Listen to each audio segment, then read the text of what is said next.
नमस्कार दोस्तों, स्वागत है आप सभी का आज की इस क्लास में। कैसे हैं आप सब? आशा करते हैं सभी ठीक होंगे और बेहतर होंगे और आप सभी की तैयारी दोस्तों बेहतर चल रही होगी।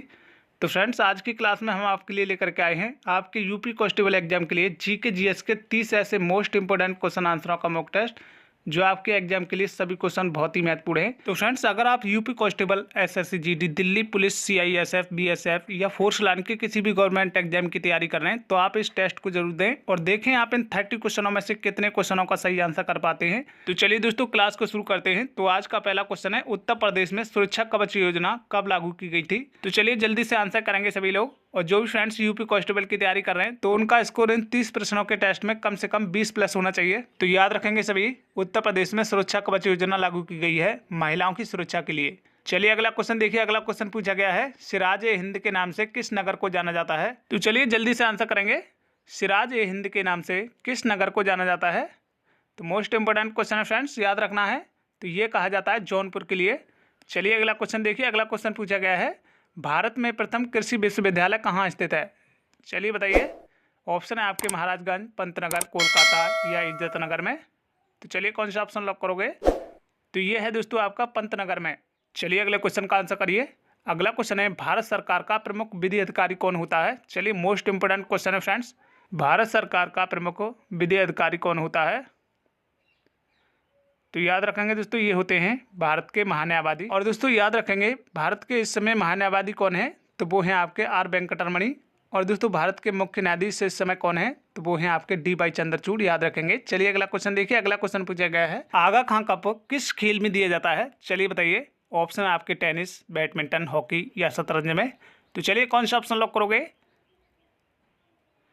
तो जो भी फ्रेंड्स ऑप्शन सी लगा रहे हैं हॉकी, उनका बिल्कुल सही आंसर है। चलिए अगला क्वेश्चन देखिए। अगला क्वेश्चन पूछा गया है, भारतीय रिजर्व बैंक के वर्तमान इस समय गवर्नर कौन है? चलिए बताइए, वर्तमान में भारतीय रिजर्व बैंक के गवर्नर कौन है? तो जो भी फ्रेंड्स ऑप्शन सी लगा रहे हैं शक्तिकांत दास, उनका बिल्कुल सही आंसर होगा। चलिए अगला क्वेश्चन देखिए। अगला क्वेश्चन पूछा गया है, विश्व जनसंख्या दिवस प्रत्येक वर्ष कब मनाया जाता है? तो चलिए जल्दी से आंसर करेंगे सभी लोग। विश्व जनसंख्या दिवस कब मनाया जाता है? तो ये मनाया जाता है फ्रेंड्स 11 जुलाई के लिए। और दोस्तों 1 जुलाई के लिए जीएसटी दिवस के रूप में मनाया जाता है, याद रखेंगे। चलिए अगला क्वेश्चन देखिए। अगला क्वेश्चन पूछा गया है, प्रेमचंद का अधूरा उपन्यास कौन सा है? तो चलिए जल्दी से आंसर करेंगे सभी लोग। तो मोस्ट इंपोर्टेंट क्वेश्चन है फ्रेंड्स, ये क्वेश्चन काफ़ी बार परीक्षा में पूछा गया है। प्रेमचंद का अधूरा उपन्यास कौन सा है? तो ये है दोस्तों आपका मंगलसूत्र, याद रखेंगे। चलिए अगला क्वेश्चन देखिए। अगला क्वेश्चन पूछा गया है, प्रसिद्ध महान संगीतज्ञ तानसेन किसके दरबार में थे? चलिए बताइए। प्रसिद्ध संगीतकार तानसेन किसके दरबारी थे? तो ये थे फ्रेंड्स अकबर के दरबार में। चलिए अगला क्वेश्चन देखिए। अगला क्वेश्चन पूछा गया है, महर्षि वाल्मीकि आश्रम उत्तर प्रदेश में कहाँ स्थापित है? तो चलिए जल्दी से आंसर करेंगे सभी लोग। उत्तर प्रदेश में महर्षि वाल्मीकि आश्रम कहाँ स्थापित है? तो जिसने भी ऑप्शन सी लगाया है बिट्ठूर, उनका बिल्कुल सही आंसर होगा। चलिए अगला क्वेश्चन देखिए। अगला क्वेश्चन है, डॉप्सन इकाई का प्रयोग किस में किया जाता है? चलिए मोस्ट इंपोर्टेंट क्वेश्चन है फ्रेंड्स, काफ़ी बार परीक्षा में पूछा गया है। तो चलिए जल्दी से आंसर करें। डॉप्सन इकाई का प्रयोग किस में करते हैं? तो ये करते हैं दोस्तों ओजोन परत की मोटाई को मापने में। और दोस्तों ओजोन परत समताप मंडल में पाई जाती है और 16 सितंबर को ओजोन दिवस के रूप में मनाते हैं, याद रखेंगे। चलिए अगला क्वेश्चन देखिए। अगला क्वेश्चन पूछा गया है, जूडो किस देश का राष्ट्र खेल है? चलिए बताइए। तो फ्रेंड्स अगर आपके लिए वर्दी लेनी है तो अपने गोल फॉर सॉक्स रखें और अपनी तैयारी को मजबूत करते रहें। तो याद रखेंगे दोस्तों, जूडो जापान का राष्ट्र खेल है। चलिए अगला क्वेश्चन देखिए। अगला क्वेश्चन पूछा गया है, संतोष ट्रॉफी किस खेल से संबंधित है? चलिए मोस्ट इंपोर्टेंट क्वेश्चन है फ्रेंड्स, ऑप्शन है आपके फुटबॉल, नौकायन, कबड्डी या क्रिकेट से। तो चलिए कौन सा ऑप्शन लॉक करोगे? तो जिन्होंने भी ऑप्शन ए लगाया है फुटबॉल, उनका बिल्कुल करेक्ट आंसर है। चलिए अगला क्वेश्चन देखिए। अगला क्वेश्चन पूछा गया है, देश बंधु की उपाधि किसने धारण की थी? चलिए ये भी क्वेश्चन दोस्तों काफ़ी बार एग्जाम में पूछा जाता है, देश बंधु की उपाधि किसने धारण की थी? तो ये की थी फ्रेंड्स चित्तरंजन दास ने। चलिए अगला क्वेश्चन देखिए। अगला क्वेश्चन पूछा गया है, उत्तर प्रदेश में कुल जिलों की संख्या कितनी है? तो चलिए बताइए, उत्तर प्रदेश में टोटल जिलों की संख्या कितनी है? तो आप सभी को मालूम होगा उत्तर प्रदेश में कुल जिले हैं दोस्तों, वो हैं आपके 75। चलिए अगला क्वेश्चन देखिए। अगला क्वेश्चन पूछा गया है, प्रसिद्ध विरूपाक्ष का मंदिर कहाँ स्थित है? तो चलिए जल्दी से आंसर करेंगे। ऑप्शन है आपके लखनऊ, आगरा, हम्पी या पुरी में।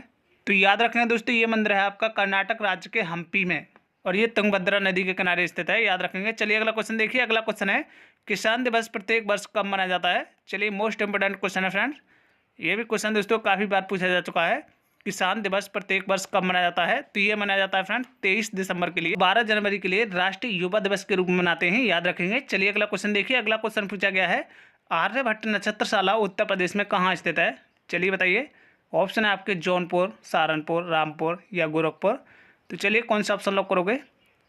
तो याद रखना है दोस्तों, ये है आपका रामपुर में। चलिए अगला क्वेश्चन देखिए। अगला क्वेश्चन है, कांग्रेस ने भारत छोड़ो आंदोलन का प्रस्ताव किस वर्ष पारित किया था? तो चलिए जल्दी से आंसर करेंगे सभी लोग। कांग्रेस ने भारत छोड़ो आंदोलन का प्रस्ताव किस वर्ष पारित किया था? तो जो भी फ्रेंड्स ऑप्शन सी लगा रहे हैं 1942 में, उनका बिल्कुल सही आंसर है। चलिए अगला क्वेश्चन देखिए। अगला क्वेश्चन पूछा गया है, पंच परमेश्वर कहानी के लेखक कौन है? चलिए मोस्ट इंपोर्टेंट कहानी है फ्रेंड्स, काफ़ी बार परीक्षा में पूछी गई है। पंच परमेश्वर कहानी के लेखक कौन है? तो याद रखेंगे दोस्तों, ये हैं आपके मुंशी प्रेमचंद। चलिए अगला क्वेश्चन देखिए। अगला क्वेश्चन पूछा गया है, अयोध्या राम मंदिर के वास्तुकार कौन थे? चलिए मोस्ट इंपोर्टेंट क्वेश्चन है फ्रेंड्स, जल्दी से आंसर करेंगे सभी लोग। अयोध्या राम मंदिर के वास्तुकार कौन है? तो ये हैं दोस्तों आपके चंद्रकांत सोमपरा, याद रखेंगे। चलिए अगला क्वेश्चन देखिए। अगला क्वेश्चन है, श्वेत रक्त कणिकाओं का जीवन काल कितना होता है, यानी WBC? तो चलिए जल्दी से आंसर करेंगे सभी लोग। श्वेत रक्त कणिकाओं का जीवन काल कितना होता है? तो याद रखें दोस्तों, ये होता है लगभग 13 से 20 दिन का। और दोस्तों पूछा जाए RBC का जीवन काल कितना होता है, तो वो होता है आपका 1 से 20 दिन, याद रखेंगे। चलिए अगला क्वेश्चन देखिए। अगला क्वेश्चन पूछा गया है, ग्रैमी पुरस्कार प्राप्त करने वाले प्रथम भारतीय कौन थे? चलिए मोस्ट इंपोर्टेंट क्वेश्चन है फ्रेंड्स। और ग्रैमी पुरस्कार दोस्तों संगीत के क्षेत्र में दिया जाने वाला पुरस्कार है। तो याद रखें दोस्तों, ये मिला था आपका पंडित रविशंकर को। चलिए अगला क्वेश्चन देखते हैं। अगला क्वेश्चन है, विश्व का दूसरा सबसे बड़ा महाद्वीप कौन सा है? चलिए बताइए, विश्व का दूसरा सबसे बड़ा महाद्वीप कौन सा है? तो याद रखें दोस्तों, विश्व का दूसरा सबसे बड़ा महाद्वीप है वो है आपका अफ्रीका महाद्वीप। और दोस्तों पूछा जाए विश्व का सबसे बड़ा महाद्वीप कौन सा है, तो हमारा ऑप्शन हो जाएगा एशिया महाद्वीप। और दोस्तों विश्व का सबसे छोटा महाद्वीप पूछा जाए तो वो है आपका ऑस्ट्रेलिया महाद्वीप, तो याद रखेंगे। चलिए अगला क्वेश्चन देखिए। अगला क्वेश्चन है, निम्न में से किस बीमारी को काली मौत के नाम से जाना जाता है? चलिए मोस्ट इंपोर्टेंट क्वेश्चन है फ्रेंड्स। तो यह क्वेश्चन दोस्तों काफ़ी बार छोटी बड़ी परीक्षाओं में पूछा गया है, तो चलिए जल्दी से आंसर करें। तो ये कहा जाता है फ्रेंड्स प्लेग के लिए। चलिए अगला क्वेश्चन देखिए, सांबर झील भारत के किस राज्य में स्थित है? चलिए मोस्ट IMP क्वेश्चन है फ्रेंड्स। यह झील भारत की दूसरी सबसे बड़ी खारे पानी की झील है, तो चलिए बताइए यह किस राज्य में स्थित है? तो याद रखें दोस्तों, ये है आपकी राजस्थान राज्य में। चलिए अगला क्वेश्चन देखिए। अगला क्वेश्चन पूछा गया है, सौर मंडल के किन 2 ग्रहों का एक भी उपग्रह नहीं है? तो चलिए जल्दी से आंसर करें। सौर मंडल के कौन से 2 उपग्रह हैं जिनका एक भी चंद्रमा नहीं है? तो याद रखना है दोस्तों, ये हैं आपके बुध और शुक्र। चलिए अगला क्वेश्चन देखिए। अगला क्वेश्चन पूछा गया है, सौर मंडल का सबसे गर्म ग्रह कौन सा है? चलिए मोस्ट IMP क्वेश्चन है फ्रेंड्स। ये क्वेश्चन छोटी बड़ी परीक्षा में काफ़ी बार पूछा जा चुका है, तो बताइए। तो याद रखना दोस्तों, ये है आपका शुक्र ग्रह। चलिए नेक्स्ट क्वेश्चन देखिए। नेक्स्ट क्वेश्चन है, शबरीमाला मंदिर भारत के किस राज्य में स्थित है? चलिए ऑप्शन है आपके उत्तर प्रदेश, गुजरात, मध्य प्रदेश या केरल में। तो चलिए कौन सा ऑप्शन लॉक करोगे? तो याद रखना है दोस्तों, सबरीमाला मंदिर है केरल राज्य में। तो जिन्होंने भी ऑप्शन डी लगाया है उनका बिल्कुल सही आंसर होगा। चलिए अगला क्वेश्चन देखिए। अगला क्वेश्चन पूछा गया है, निम्न में से कृष्णा नदी किस स्थान से निकलती है? चलिए बताइए, कृष्णा नदी का उद्गम स्थल कहाँ है? तो चलिए जल्दी से आंसर करें, कृष्णा नदी कहाँ से निकलती है? तो याद रखना है दोस्तों, ये निकलती है आपकी महाबलेश्वर से। और दोस्तों पूछा जाए अमरकंटक से कौन सी नदी निकलती है? तो याद रखें दोस्तों, वो निकलती है नर्मदा नदी। तो ये भी क्वेश्चन दोस्तों काफ़ी बार परीक्षा में पूछा गया है, याद रखेंगे। तो फ्रेंड्स कमेंट में जो बताएंगे कि आपने 30 क्वेश्चनों में से कितने क्वेश्चनों का सही आंसर किया है। अगर आप दोस्तों चैनल पर पहली बार वॉच कर रहे हैं तो चैनल को सब्सक्राइब जरूर कर लेंगे और साथ में बेल आइकन को जरूर दबाएंगे, जिससे कि हमारी सभी वीडियो का नोटिफिकेशन आपके पास सबसे पहले पहुंच सके और दोस्तों आपकी UP कांस्टेबल एग्जाम की तैयारी दोस्तों बेहतर होती रहे। तो फ्रेंड्स वीडियो को एक लाइक और दोस्तों में शेयर जरूर करें। तो फ्रेंड्स मिलते हैं अगली वीडियो में, जब तक के लिए जय हिंद, जय भारत।